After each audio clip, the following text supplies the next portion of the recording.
Hi అండి. అందరూ ఎలా ఉన్నారు? అందరూ బాగున్నారా? నేనైతే చాలా బాగున్నాను. అనుడికి మీకు ఘన స్వాగతం.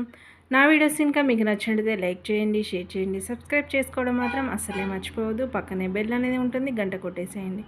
ఈరోజు పెళ్ళిళ్ళలోకి మనం ఎప్పుడన్నా బయటికి వెళ్ళినప్పుడు కానీ, రెస్టారెంట్లో కానీ ఈ దొండకాయ ఫ్రై అంటే వెజ్ ఆర్డర్ చేసుకున్నప్పుడు దొండకాయ ఫ్రై అనేది చేసిస్తూ ఉంటారు కదా. అది ఏ విధంగా తయారు చేసుకోవాలి, అది మన ఇంట్లో చక్కగా అదే స్టైల్లో రావాలంటే ఈ వీడియోలోకి వెళ్ళిపోయి చూసేయండి. ఎంతో టేస్టీగా ఉంటుంది. పిల్లల నుంచి పెద్దవాళ్ళ వరకు ఎవరైనా ఇష్టపడుతూ ఉంటారు. ఈ దొండకాయలు కాస్త లేతగానే ఉండాలండి, ముదిరిపోయినవైతే బాగుండదు. ఇలాగా కొంచెం సాల్ట్ వాటర్లో వేసేసి మనం కూర చేస్తున్నాము అనంగా ఒక 15 నిమిషాల ముందు నానబెట్టేసేయండి. దొండకాయకి కొంచెము జిడ్డు జిడ్డుగా బంక బంకగా ఉంటుంది కదా, అలాంటిది ఏమీ లేకుండా జిగురు జిగురుగా ఉండేది ఏది లేకుండా ఈ విధంగానే చక్కగా క్లీన్ అవుతుంది. మనకి శ్రమ కూడా తగ్గుతుంది. ఈ విధంగా పొడవుగా కట్ చేసుకోవాలండి. ఇది రౌండ్గా అయితే అసలు కట్ చేసుకోబాకండి, అది మీ ఇష్టం. ఒకవేళ రౌండ్గా కావాలంటే కూడా కట్ చేసుకోవచ్చు. ఇలా పొడవుగా ఉంటేనే మనకు బాగుంటుంది. ఎక్కడికి ఫంక్షన్స్కి అయినా ఎక్కడికైనా వెళ్ళినప్పుడు ఇలాగనే కదా పొడవుగా కట్ చేసి ఇచ్చేది. కొంచెం ఇలా పండినా కానీ తీసుకోవచ్చు. టేస్ట్ అనేది ఏమాత్రం మారదు, బాగుంటుంది. ఎక్కువగా పండింది మాత్రం వద్దు. ఇక్కడ ఆయిల్ అనేది కాస్త ఎక్కువగానే పడుతుందండి. ఈ ఆయిల్ను మళ్ళీ తీసేసుకోవచ్చు. ఇది వేగడానికి మాత్రమే ఇంత ఆయిల్ అనేది పడుతుంది.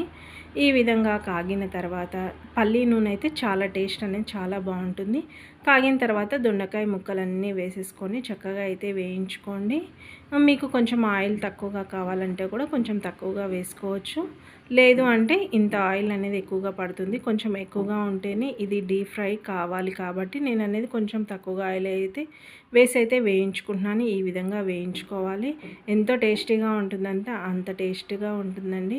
ఈ విధంగా ఎప్పుడన్నా ట్రై చేయకపోతే మాత్రం కంపల్సరీగా అనేది ట్రై చేయండి. ఇలా వేసుకున్న తర్వాత ముక్కలకు అన్నిటికీ బాగా కొంచెం ఉప్పు పట్టుకుంటే టేస్ట్ అనేది సూపర్గా ఉంటుంది. ఉప్పు వేసి వేయించుకుంటే కాస్త మెత్తగా కూడా ఉంటుంది. ఒకవేళ మీకు క్రిస్పీగా కావాలంటే ఉప్పు అనేది అవాయిడ్ చేసుకోవచ్చు. ఈ విధంగా వేగిన తర్వాత ఇదిగో చూడండి, ఈ విధంగా చక్కగా వేగిపోవాలి. ఆయిల్ అంతా దొండకాయలు అయితే పీల్చుకోవండి. ఇలా చక్కగా వేగిన తర్వాత ఈ నూనెని ఇట్లా ఒత్తుకుంటూ ఒక ప్లేట్లోకి అనేది తీసేసుకోండి. టేస్ట్ అండ్ ఫ్లేవర్ అయితే చాలా బాగుంటుంది. సేమ్ మనం బయట తింటే ఏ విధంగా ఉంటుందో అదే విధంగా ఉంటుంది. దీంట్లో ఉన్న ఆయిల్ ఇంత అయితే అవసరం లేదండి. ఆయిల్గా ఉంటుంది కదా, ఆయిల్గా ఉంటే మనం ఎక్కువగా కూర అనేది తినలేం కదా. ఈ విధంగా కొంచెము మనకి ఎంత అంటే ఒక గరిటెడు నూనె ఉండేటట్లయితే సరిపోతుంది. అంత మాత్రం ఇంత ఆయిల్ అయితే సరిపోతుంది మనకి. చాలా బాగుంటుందండి ఈ కర్రీ అయితే. అలాగే మనం తింటుంటే కూడా ఆయిల్ తిన్నట్టుగా ఉండదు.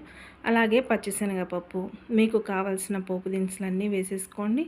ఒక హాఫ్ చెంచా జీలకర్ర వేసేసుకోండి. అలాగే ఒక హాఫ్ చెంచా మినపప్పు అయితే వేసుకోండి. ఇంకా మీకు ఏమన్నా పోపు దినుసులు ఆవాలు అలాంటివి ఏమన్నా ఉంటే కూడా వేసుకోవచ్చు. ఒక గుప్పెడు పల్లీలు వేసుకోండి. ఇది అనేది ఈ ఫ్రైలోకి టేస్ట్ అనేది రెట్టింపు అవుతుంది. మనం తింటుంటే కూడా క్రంచీగా ఉంటుంది. అలాగే ఈ పప్పుల్లోని మనం తింటూ ఉంటే టేస్ట్ అనేది చాలా బాగుంటుందండి. ఈ విధంగా వేసుకున్న తర్వాత ఒక 2-3 ఎండుమిరపకాయలు వేసుకోండి. ఒక పెద్ద సైజు ఉల్లిపాయ అయితే కట్ చేసి అయితే పెట్టుకోండి.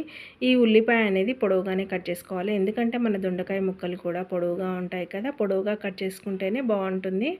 ఆ పొడవులో ఈ పొడవు అనేది కలిసిపోతూ ఉంటుందండి. ఈ విధంగా చక్కగా అయితే ఫ్రై చేసుకోండి. ఇవి ఉల్లిపాయలు అనేవి ఒకదానికొకటి ఇలా విడిపోయేటట్టు అయితే కలుపుకోండి. అప్పుడే మనం వేయించుకున్న దొండకాయ ముక్కలు అనేవి దీంట్లో అయితే చక్కగా కలిసిపోతాయండి. ఈ విధంగా మగ్గితే సరిపోతుంది. ఇక నెక్స్ట్ ప్రాసెస్ వచ్చేసి ఒక హాఫ్ చెంచా ధనియాలు, అలాగే ఒక హాఫ్ చెంచా జీలకర్ర, కొంచెం రాళ్ళ ఉప్పు అయితే తీసుకోండి. మనం వేయించేటప్పుడు కూడా రాళ్ళ ఉప్పు అనేది వేసుకుంటున్నాం కదా, ఈ విధంగా మనం ఉప్పు అనేది చూసుకుంటూ వేసుకోవాలి. రాళ్ళ ఉప్పు అనేది వేసుకుంటే టేస్ట్ అనేది చాలా బాగుంటుంది. ఇలాగా మెత్తగా పేస్ట్ కావాల్సిన అవసరం లేదు, మెత్తగా పొడి కావాల్సిన అవసరం లేదు. కొంచెం ఒక 75% ఇలా నలగొట్టుకుంటే సరిపోతుంది. అలాగే ఒక 6 వెల్లుల్లి రెబ్బలు ఈ విధంగా వేసేసుకోండి. చక్కగా ఇలా అయితే చితక్కొట్టుకోండి. మనం రోలు ఉంటే రోల్లో అయినా వేసుకోవచ్చు, లేదంటే మిక్సీలో అయినా. ఒక 2 స్పూన్ల కారం, మీ ఇంట్లో ఏ విధంగా కారం తింటారో దాన్ని బట్టి మాత్రమే కారం అనేది వేసేసుకొని చక్కగా ఒకసారి స్పూన్ను అలానే మనం దంచితే కారం అనేది కళ్ళలో పడుతుంది కదా, ఈ విధంగా ఒకసారి స్పూన్ అనుకొని తర్వాత ఇలా ఒక్కసారి ఇంకా మనం అనేసుకున్నామంటే ఎక్కువగా దంచాల్సిన అవసరం ఏమీ లేదండి. కొంచెము వెల్లుల్లి ఫ్లేవర్ అనేది కారానికి అంటుకుంటే సరిపోతుంది. ఈ విధంగా అప్పటికప్పుడు రోట్లో నూరుకొని వేసుకున్న మసాలా అనేది చాలా బాగుంటుంది. అలాగే టేస్ట్ అండ్ ఫ్లేవరు చాలా అంటే చాలా బాగుంటుంది. ఎప్పుడైనా ట్రై చేయకపోతే మాత్రం ఈ విధంగా అనేది ట్రై చేయండి. ఒక ప్లేట్లోకి అనేది ఈ విధంగా తీసుకోండి.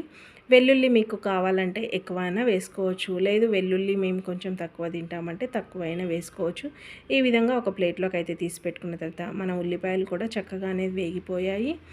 మనకి ఎప్పుడైనా కరివేపాకు దొరకనప్పుడు ఇలాగ ఎండుది ఉంటుంది కదా, ఆ ఎండిన కరివేపాకు మొత్తం వేసేసుకోండి. మనం ఫ్రై చేసుకున్న దొండకాయ ముక్కలు ఉంటాయి కదా, ఆ దొండకాయ ముక్కలు అనేవి ఉల్లిపాయ దొండకాయ ముక్కలు అన్నీ కలిసిపోయేటట్లు ఈ విధంగా అనేది వేయించుకోండి.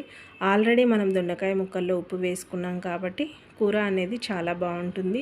ఎందుకంటే కూర చప్పగా ఉండదు. ఇలాగా మెంతి పసుపు ఉంటుంది కదా, ఆ పసుపు అయినా వేసుకోండి, నార్మల్ పసుపు అయినా మనం దంచుకున్న కారం ఉంటుంది కదా, ఆ కారం వేసేసి చక్కగా కలిపేసేయండి.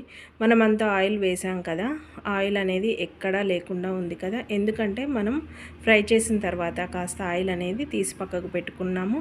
వేగడానికి మాత్రమే, దొండకాయ ముక్కలు వేగడానికి మాత్రమే ఆయిల్ అనేది వేసుకున్నాం కాబట్టి తక్కువ నూనెతో ఇలాగా క్రిస్పీగా, అలాగే హోటల్ స్టైల్లో లేదంటే పప్పన్నం బంతి స్టైల్లో అనేది ఇలాగ దొండకాయ ఫ్రై అనేది చేసుకున్నాం కదా. మీరు ఎప్పుడైనా ట్రై చేయకపోతే మాత్రం ట్రై అయితే చేయండి. మనము ఒక 2 నిమిషాలు వేయించుకుంటే అయితే సరిపోతుందండి. ఇలా వేయించుకున్న దాన్ని ఒక సర్వింగ్ బౌల్లో తీసుకుంటే చూడండి ఎంత చక్కగా ఉందో. సేమ్ అలానే ఉంది కదా. ఈ వీడియో కనుక మీకు నచ్చినట్లయితే లైక్ చేయండి, షేర్ చేయండి, సబ్స్క్రైబ్ చేసుకోవడం మాత్రం అస్సలే మర్చిపోవద్దు. పక్కనే బెల్ అనేది ఉంటుంది, గంట కొట్టేసేయండి. నేను ఏ విధమైన వీడియో పోస్ట్ చేసినా నోటిఫికేషన్ ద్వారా అందుతుందండి. మీకు ఒకవేళ ఇంకా బాగా నచ్చిందంటే మీ ఫ్రెండ్స్ అండ్ మీ ఫ్యామిలీ మెంబర్స్కి ఖచ్చితంగా అనేది షేర్ అనేది చేయండి. హ్యావ్ ఏ నైస్ డే అండి. Bye bye.